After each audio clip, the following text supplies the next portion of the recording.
श्री शिवाय नमस्तुभ्यं। शंकर भगवान की जलाधारी में से पानी नीचे बहता, जैसे ये गोल जलाधारी है, ये शिवलिंग है, यहाँ से पानी नीचे बहता है। जब विशेष दुख वाली बात आ जाती है या कोई तकलीफ खड़ी हो जाती है, बहुत बड़ी अगर कोई तकलीफ खड़ी हो जाती है, तो शिवलिंग के स्पर्श की जगह जहां से पानी बहता है जाता है ये गोल, और यहाँ से जो भगवान के चरण है जहां से पानी नीचे गिरता है, समझ रहे हो ना सब लोग? उस स्थान पर अपनी जो ये हथेली होती है, इस हथेली को कुछ देर लगा लिया जाता है। कौन सा स्थान? जहां से शिवलिंग पर जल चढ़ा, ये जलाधारी में गोल घूमा, घूम के जहां चरण से नीचे जाता है वहां कुछ देर के लिए इस हथेली को लगा लिया जाता है। अपनी हाथ की, सीधे हाथ की हथेली को लगाया जाता है। और देवाधिदेव महादेव का या तो पंचाक्षर मंत्र या षडाक्षर मंत्र या श्री शिवाय नमस्तुभ्यं इस मंत्र का या महामृत्युंजय मंत्र का स्मरण करते रहते हैं। और दिल की बात भगवान शिव से कह दी जाती है, हृदय से कहकर 2 दिन, ज्यादा से ज्यादा 3 दिन, ज्यादा से ज्यादा 5 दिन, बस 6ठे दिन की जरूरत नहीं पड़ेगी, बाबा रास्ता खोल देगा और कार्य सफल कर देगा। दिल की बात कहो शिव से, अपने दिल की बात कहिए बाबा से। और जब दिल की बात कहोगे, हृदय की बात बाबा से कहोगे तो बाबा सुनेंगे। निश्चित है की कथा कहती है कि शंकर भगवान के शिवलिंग से लेकर जलाधारी में कुछ स्थान ऐसे हैं, वहां पर हमारा मात्र स्पर्श कर अपने दिल की बात कह देने पर भी कार्य सफल हो जाता है। तुम जल चढ़ाओ मत चढ़ाओ, तुम बेलपत्र चढ़ाओ मत चढ़ाओ, तुम धतूरा चढ़ाओ मत चढ़ाओ, पर दिल से अगर तुमने कहा तो उसका फल मिलेगा। शुक्ल पक्ष की 9वीं तिथि तो बेलपत्री, दोनों में पीला चंदन, बीच में लाल चंदन, और जो अशोक सुंदरी वाली जगह है, उस अशोक वाली सुंदरी वाली जगह पर डंडी का भाग जहां से पानी बहता है वहां लाल चंदन का भाग नीचे की ओर शिवलिंग से टच करता हुआ लाल चंदन का भाग, और दोनों चंदन, पीले चंदन के भाग बेलपत्री के उस अशोक सुंदरी वाली जगह पर रखकर मन कामना से शरीर में अगर कोई रोग हो गया जिससे चमड़ी सफेद पड़ रही हो, या काया कोई जगह जगह पर खाज हो गया, या कोई सोराइसिस जैसी बीमारी हो गई है, तो शिव जी पर उस जल को समर्पित कर कर उस बेलपत्री का जो पानी है वो लेकर आए, शरीर में उस स्थान पर लगाना प्रारंभ करें। धीरे धीरे लगभग 15 से 20 दिन तक अगर क्रम करा और श्री शिवाय नमस्तुभ्यं का जाप किया, ये निश्चित है काया अपने रूप में आना प्रारंभ हो जाती है, निश्चित। पर प्रयास करना सोमसूत्र वाला स्थान, प्रयास उच्चारण एक ही करना है आपको उस समय पर जल चढ़ाते समय, षडाक्षर मंत्र का उच्चारण। कभी मौका मिल जाए, विवाह शादी में देरी हो रही हो, या कोई नया कार्य चालू कर रहे हो उसमें देरी हो रही हो, या कोई सर्विस के लिए, नौकरी के लिए जा रहे हो और वो कार्य नहीं हो रहा हो, तो एक धतूरा, केवल एक धतूरा, उस धतूरे को फोड़कर उसके अंदर का फल निकालकर उस फल को शिवलिंग पर चढ़ाकर 1 लोटा जल शंकर भगवान को समर्पित कर। दिन होना चाहिए मंगलवार। कौन सा दिन होना चाहिए? जम के बोलो जरा, मंगलवार समर्पित करो। उसके बाद में आप विवाह के लिए अगर समर्पित करे हैं तो विवाह में देरी नहीं होगी, व्यवसाय और व्यापार के लिए या नौकरी के लिए समर्पित करे हैं तो उसमें देरी नहीं होगी। जल की डिब्बी लो, काशी विश्वनाथ का नाम लो और 21 बार उतारो, और उतार कर किसी पेड़ के नीचे तक खड्डा खोद कर उसको दबा दीजिए। आपका काम यूं सफलता की ओर बढ़ना चालू हो जाएगा। शनि की कुदृष्टि समाप्त, 7.5 ढैया समाप्त। परेशानी है? शनिवार के दिन जो पीपल के वृक्ष में सरसों के तेल का दीप लगाता है, उस को शनि कभी परेशान नहीं करता। एक बात हमेशा ध्यान रखिएगा, मान लो अगर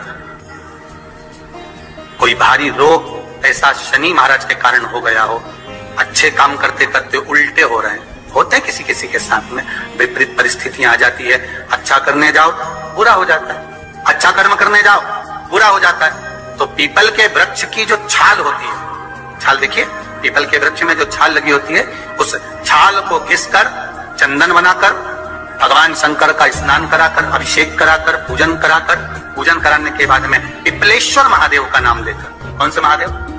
पिपलेश्वर महादेव का नाम लेकर वो जो घिसी हुई छाल होती है, उस छाल का तिलक भगवान शंकर को लगा लो और उसी का थोड़ा सा भाग अपने कंठ पर, मस्तक पर लगाना प्रारंभ कर दो। धीरे धीरे जो विपरीत दशा है वो सुधरना प्रारंभ हो जाती है। पर नाम याद रखना, पिपलेश्वर महादेव का। वो भी शनिवार के दिन पीपल के वृक्ष की पूजन करेगा, दूध चढ़ाएगा या मिष्ठान का भोग लगाएगा, लक्ष्मी और नारायण उसके घर में प्रवेश कर जाएगा। लक्ष्मी और नारायण उसके घर में प्रवेश करेगा, इसलिए नियम बनाया। कौन से दिन का? शनिवार। लक्ष्मी जी बोली, नारायण आपने तो एक दिन का वार लिख दिया, शंकर जी ने 7 वार बनाए हैं, रविवार, सोमवार, मंगल, बुध, गुरु, शुक्र और शनि, ये शिव जी ने बनाया। अब एक दिन आपने अपना बना लिया, बाकी के दिन अगर कोई इस पीपल के वृक्ष के नीचे आएगा और यहां तो दरिद्रता बैठी है, तो उसका क्या होगा? भगवान नारायण बोले, सुन दरिद्रता, तेरे से एक विनती है, अगर कोई भी मनुष्य इस पीपल के पेड़ के नीचे अगर 7 दिन में आता है और उसके हाथ में अगर कोई सामग्री होती है तो तू उसके घर में प्रवेश नहीं करेगी। नियम है पीपल के वृक्ष का, या तो पानी का लोटा लेकर जाओ, कुंकू का चोपड़ा लेकर जाओ, शक्कर लेकर जाओ, या पेड़ के नीचे चींटी को डालने के लिए आटा ले जाओ, पर खाली हाथ पीपल के वृक्ष के नीचे कभी मत जाओ, कभी नहीं जाओ। खाली हाथ जाओगे तो दरिद्रता तुम्हारे घर में प्रवेश करेगी। दरिद्रता उठकर खड़ी होकर बोली, नारायण तुमने अपनी मनमानी करी है, एक दिन मुझे भी मेरा चाहिए। भगवान ने कहा, बोल कौन सा दिन चाहिए? दरिद्रता कहती है, रविवार के दिन इस पीपल के वृक्ष के नीचे मैं दिन भर नृत्य करूं, इसमें रहूं, और जो यहां आए रविवार को मैं उसके घर में प्रवेश करूं। भगवान ने कहा, ठीक है। दरिद्रता, रविवार का दिन एक ऐसा दिन रहेगा जिस दिन तू इस पीपल के वृक्ष के नीचे नृत्य करेगी, और जो आएगा इस पीपल के वृक्ष के नीचे तो उसके साथ प्रवेश करेगी। मैंने तुझे वर दिया। विशेष जब कामना रहती है, विशेष कामना, आज आपका मन कर गया 108 चावल के दाने मेरे को शिव जी को चढ़ाना है,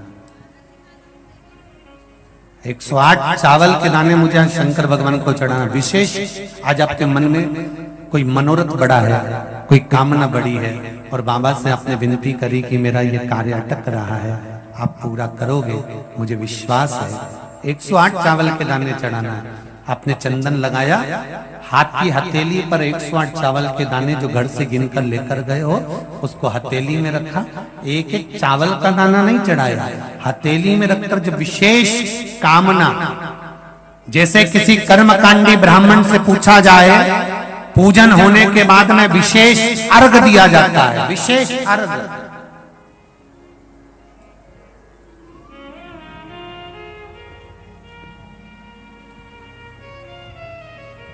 उसी तरह विशेष कामना के लिए स्कंद पुराण कहती है, जिस व्यक्ति पर कर्जा बहुत ज्यादा मात्रा में हो जाता है और कर्जा चूकता नहीं है, आप बहुत प्रयास कर लिए, करोड़ों रुपए का कर्जा हो गया, यहां से लिया वहां दिया, वहां से उठाया वहां दिया, वहां से उठाया वहां दिया, तो निवेदन है कभी मौका लगे कर्जा मुक्ति के लिए सारे वृक्षों में अगर कोई श्रेष्ठ वृक्ष माना गया है तो वो बट का वृक्ष माना गया महाराज। इसलिए प्रशासनिक कार्य के लिए, मानसिक टेंशन में, परेशानियों में बटकेश्वर महादेव का स्मरण किया जाता है। और यदि निवेदन करूंगा बहुत ज्यादा, यदि आपको कर्जा हो गया है, बहुत ज्यादा कर्जा हो गया और वो कर्जा चूक ही नहीं रहा, तो थोड़े दिन बड़ के पेड़ के नीचे आप बटकेश्वर महादेव के लिए 1 लोटा पानी, उसमें थोड़ा सा पिसा हुआ चावल पीस के गला लेना चावल को और पीस लेना, पीस के उस पानी में मिला लेना और मिलाकर उसमें थोड़ी सी हल्दी पिसी हुई डालकर बटकेश्वर महादेव के नाम से बड़ के पेड़ के नीचे अपनी कामना कर कर जो कर्जा हुआ है उस कर्जे का भान देते हुए, स्मरण देते हुए छोड़ दीजिए। महाराज 2 या 3 सोमवार एक ही जगह पर करना, 3 सोमवार बाद वहीं से बड़ के पेड़ की थोड़ी सी जड़ उठा लाना और उस जड़ को एक कोई धागे में बांधकर या तो अपनी गले में डाल लो या अपनी जेब में पटक लो, उसको थोड़े दिन पटक कर रखना, लगभग 2 से 3 महीना पटक कर रखो। वो जड़ जैसे बड़ का पेड़ विस्तार होता है, पानी गिरे ना गिरे, जल वृष्टि हो ना हो, गर्मी पड़े ना पड़े, उसको कोई फर्क नहीं पड़ता। बड़ का वृक्ष आप रूप फैलता जाता, उसकी जड़ें अपने आप प्रबल होती है। उसी तरह ये बटकेश्वर महादेव कहीं से भी अगर जड़ आपके पास में रखी है 1 महीना, 2 महीना, 3 महीना तक, तो ये जड़ अपने आप लक्ष्मी को पकड़कर खींच कर लाती है और कर्जे से मुक्त कर दे। बटकेश्वर महादेव का स्मरण सुख का देना हो। बटकेश्वर महादेव, जो व्यक्ति पथभ्रष्ट होता है, जैसे मदिरा के नशे में पड़ गया, कहीं जुए में पड़ गया, कहीं मांसाहार में पड़ गया, कहीं व्यसन में पड़ गया, कहीं गलत काम में अगर कोई जा रहा है, तो श्रंभेश्वर महादेव के नाम से काली तिल भगवान शिव को समर्पित करी जाती है। महाराज काली तिल को वापस उठाकर ले आते हैं। उसी काली तिल को जो मदिरा का नशा करने वाला होता है या जो गलत व्यसन में डूबा हुआ होता है, उसको वो सुबह के समय अगर नहीं खाता तो भोजन के साथ उसको दिया जाए। श्रंभेश्वर महादेव, एक बेलपत्री का भी बहुत अच्छा प्रयोग है श्रंभेश्वर महादेव का। मदिरा पीने वालों के लिए, मांसाहार, व्यसन में, जुए में, वेश्यावृत्ति में, पर नारी में, गलत जगह पर जो डूबे रहते हैं उनके लिए, पहले की कथा में उसका वर्णन किया है बेलपत्री का। श्रंभेश्वर महादेव, एक बार सब बोलेंगे, कौन से महादेव? श्रंभेश्वर महादेव। फिर जम के बोल लो एक बार, श्रंभेश्वर महादेव। जब हमारे घर में क्रोध बढ़ता है या कोई गलत कार्य में जाने लगता है, तो श्रंभेश्वर महादेव का हमें शरणागति लेना चाहिए, श्रंभेश्वर महादेव का पूजन करना चालू